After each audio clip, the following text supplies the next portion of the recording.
అధ్యక్ష, ఈరోజు గౌరవ ముఖ్యమంత్రి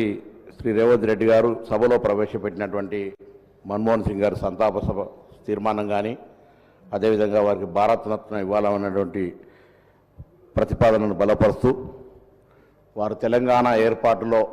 మన్మోహన్ సింగ్ గారి సేవల్ని దేశం మొత్తంలో ఉన్న 29 రాష్ట్రాల్లో మనం చర్చించుకోవడం కానీ, వారి పట్ల ఒక సహృద్భావమైనటువంటి ప్రేమ ఆప్యాయతతోటి మరి వారికి నివాళులర్పిస్తూ వారికి భారతరత్న ఇస్తూ హైదరాబాద్లో ఫైనాన్షియల్ డిస్ట్రిక్ట్లో విగ్రహం ఏర్పాటుతో పాటు ఒక స్మారక కార్యక్రమాన్ని కూడా నిర్వహించే విధంగా తీసుకుంటూనే ప్రతి సంవత్సరం కూడా వర్ధంతి జయంతిని అధికారికంగా నిర్వహించే కార్యక్రమం తీసుకుంటున్నందుకు ముఖ్యమంత్రి గారు ధన్యవాదాలు చెప్తూ సభలో మాట్లాడిన మిగతా సభ్యులందరికీ కూడా ఈ సందర్భంగా మన్మోహన్ సింగ్ గారు వారితో 5 సంవత్సరాలు 15వ లోక్సభలో నేను, నాతో పాటు ఈ సభలో ఉన్నటువంటి గౌరవ సభ్యులు వివేక్ గారు, రాజగోపాల్ రెడ్డి గారు కూడా పనిచేసే అవకాశం కలిగింది అధ్యక్ష. అది మా అదృష్టంగా భావిస్తాను. ఎందుకంటే మేము ఆ రోజు యువకులంగా 2009లో 15వ లోక్సభలో అడుగుపెట్టినప్పుడు వారికి అప్పటికే మొదటి యూపీఏ 5 సంవత్సరాలు ప్రధానమంత్రిగా ఈ దేశంలో అనేకమైనటువంటి సంస్కరణలు, అనేకమైనటువంటి చట్టాలు తీసుకొచ్చి అప్పటికే ప్రభుత్వంలో తెలంగాణ ఆ రోజు ఉమ్మడి ఆంధ్రప్రదేశ్ నుంచి 42 ఎంపీలలో 33 మంది ఎంపీలను ఇవ్వడంతో దానికి ఆ సందర్భంలో జరిగిన అనేక కార్యక్రమాల లోపల పాల్పంచుకునేటువంటి అవకాశం దొరికింది అధ్యక్ష. అందరూ అంటారు ప్రధాని మన్మోహన్ సింగ్ గారు మాట్లాడరని, కానీ వారు చేసిన అంశాల గురించి ఈరోజు ప్రపంచమంతా మాట్లాడుకునే విధంగా వారి యొక్క కార్యక్రమాలు ఉండే అధ్యక్ష. వారు పంజాబ్లో ఆనాడు ఉమ్మడి భారతదేశం అవిభాజ్య భారతదేశం లోపల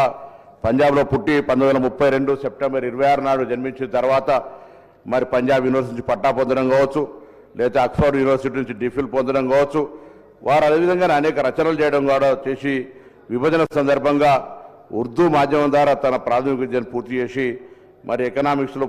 BA పూర్తి చేసి 54లో పోస్ట్ గ్రాడ్యుయేట్ చేసినటువంటి మన్మోహన్ సింగ్ గారు మరి అనేక సందర్భాల లోపల ఆర్థిక పరంగా మరి కేంబ్రిడ్జ్ యూనివర్సిటీ నుంచి కావచ్చు, లేకపోతే వారికి పెళ్లి అయి 1958లో శ్రీమతి గురుచరణ్ కౌర్ గారిని పెళ్లి చేసుకొని వారి 3 కుమార్తెలుగా వారికి సంబంధించినటువంటి ప్రత్యేక వ్యక్తిగత జీవితాన్ని కూడా అనేక సందర్భాల లోపల ఈ దేశ ఆర్థిక సంస్కరణల సందర్భంగా ఎక్కువ దీనికే సమయం ఇచ్చినటువంటి పరిస్థితి సార్. 1963-65 పంజాబ్ విశ్వవిద్యాలయం ఆర్థిక వ్యవస్థలో ప్రొఫెసర్గా పనిచేసి, ఎందుకంటే ఇవన్నీ కూడా మనం ఈరోజు ఈ సభలో వారి గురించి వారు ఏ విధంగా పైకి వచ్చినారని చెప్పుకోవడానికి వారి విద్యాభ్యాసం కావచ్చు, దాని తదుపరి రిజర్వ్ బ్యాంక్ గవర్నర్గా 82 నుంచి 85లో పనిచేసినటువంటి సందర్భం కావచ్చు, ఆర్బీఐ యాక్ట్లో కొత్త చాప్టర్ ప్రవేశపెట్టినటువంటి విషయం కావచ్చు అధ్యక్ష. అదేవిధంగా బ్యాంకర్ల అనేక సంస్కరణలు చేసినటువంటి వ్యక్తిగా ఆర్బీఐ గవర్నర్గా పనిచేసే అనుభవం తర్వాత మరి మా జిల్లాకు సంబంధించి తెలంగాణ ముద్దుబిడ్డ అయినటువంటి పివి నరసింహారావు గారి హయాం లోపల మరి ఆర్థిక మంత్రిగా బాధ్యతలు చేపట్టినటువంటి విషయం కావచ్చు, ఆ విధంగా అనేకమైనటువంటి కార్యక్రమాలు చేపట్టినటువంటి మన్మోహన్ సింగ్ గారి సందర్భంగా జ్ఞాపకం చేసుకోవడం అధ్యక్ష. వారి హయాంలో ముఖ్యంగా 2004 నుంచి 2009తో పాటుగా 2009 నుంచి 14 దాకా ఆహార భద్రత చట్టం తీసుకొచ్చినాడు. దానికి భూసేకరణ చట్టంతో పాటుగా స్ట్రీట్ వెండర్స్కు సంబంధించి కావచ్చు, అదేవిధంగా ఓబీసీ పార్లమెంటరీ కమిటీని ఏర్పాటు చేసినారు అధ్యక్ష. ఇందులో ఓబీసీ పార్లమెంటరీ కమిటీ సభ్యుడిగా, ఆహార భద్రతకు సంబంధించిన సభ్యుడిగా అనేక రకాలుగా వారితో కలిసి పనిచేసేటువంటి అవకాశం వచ్చింది. ఆ సందర్భంలో దేశం మొత్తం మోడల్ స్కూల్స్ వ్యవస్థను ఏర్పాటు చేసిన అధ్యక్ష. మన రాష్ట్రంలో ఆ రోజు 1142 మండలాలు ఉంటే 340 మోడల్ స్కూల్స్ వచ్చినాయి. ఒక్కొక్కటి 4 కోట్ల రూపాయలతోటి. నా కరీంనగర్ పార్లమెంట్ నియోజకవర్గంలో 31 మండలాలు ఉంటే 29 మోడల్ స్కూల్స్ తెచ్చుకోగలిగినాం ఆ రోజు. ఆ విధంగా మోడల్ స్కూల్స్ వ్యవస్థను వారికి అంతకుముందు పివి నరసింహారావు చెప్పినటువంటి నవోదయ విద్యాలయాలు, కేంద్రీయ విద్యాలయాలు ఏ విధంగానైతే తీసుకొచ్చినారో మరి మన్మోహన్ సింగ్ గారు హయాం లోపల మోడల్ స్కూల్స్ వచ్చి అవి జూనియర్ కాలేజ్ దాకా వచ్చి ఈరోజు విద్యకు సంబంధించి ప్రతి మండల కేంద్రంలో ఒక విద్యను అందించేటువంటి విధంగా ఎదిగినాయి అధ్యక్ష. ఇక ఆర్థిక మంత్రిగా వారు తీసుకున్నటువంటి అనేక అంశాలు తీసుకుంటే 5 సంవత్సరాలు 91 నుంచి 96 దాకా మైనార్టీలో ఉన్నటువంటి ప్రభుత్వానికి సంబంధించి మరి పివి నరసింహారావు గారి యొక్క సంస్కరణలు ఆర్థికంగా ఏ విధంగా ఉండే, భారతదేశం ఏ పరిస్థితి నుంచి ఏ పరిస్థితి దాకా తీసుకొచ్చినారు అనేటువంటి మాట ఇప్పుడున్నటువంటి సభలో ఉన్నటువంటి వక్తలందరూ కూడా మాట్లాడినారు. ఆ రోజు ఉన్నటువంటి పరిస్థితులలో మరి మనం వాస్తవంగా మీరు మంత్రిగా ప్రమాణ స్వీకారం చేయడానికి రావాలని పివి నరసింహారావు గారు పంపితే వారంతా సీరియస్గా తీసుకోకపోతే మరి మన్మోహన్ సింగ్ గారిని పివి నరసింహారావు గారు ఆదేశించి మంచి బట్టలు వేసుకొని మీరు అక్కడికి రావాలని చెప్తే అప్పుడు వారు ఆ ప్రధానమంత్రిగా ఆదేశాన్ని తీసుకొని మంత్రిగా ప్రమాణ స్వీకారం చేసి ఇంతకుముందు చెప్పినట్టుగా రాజకీయాలకు సంబంధం లేకున్నప్పటికీ కూడా ఒక నిపుణుడిగా ఆర్థిక నిపుణుడిగా ఈరోజు ఈ కార్యక్రమాలు తీసుకొచ్చినటువంటి మన్మోహన్ సింగ్ గారు మనకు ఆర్థిక మంత్రిగా దాని తదుపరి ప్రధానమంత్రిగా అయినటువంటి సందర్భం లోపల మరి ఈరోజు మనం అందరం జ్ఞాపకం చేసుకుంటా ఉన్నాం. ఈ సందర్భం లోపల ఇంతకుముందు ముఖ్యమంత్రి గారు చెప్పినట్టుగా ఎస్పీజీ అయితే ఒక గ్లోబలైజేషన్కి తీసుకొచ్చినటువంటి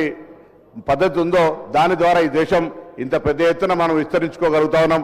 ఆర్థికంగా మనం ముందుకు పోతున్నటువంటి సందర్భం లోపల మరి ఇవన్నీ మననం చేసుకుంటున్నాం అనే మాట మనం చేస్తూ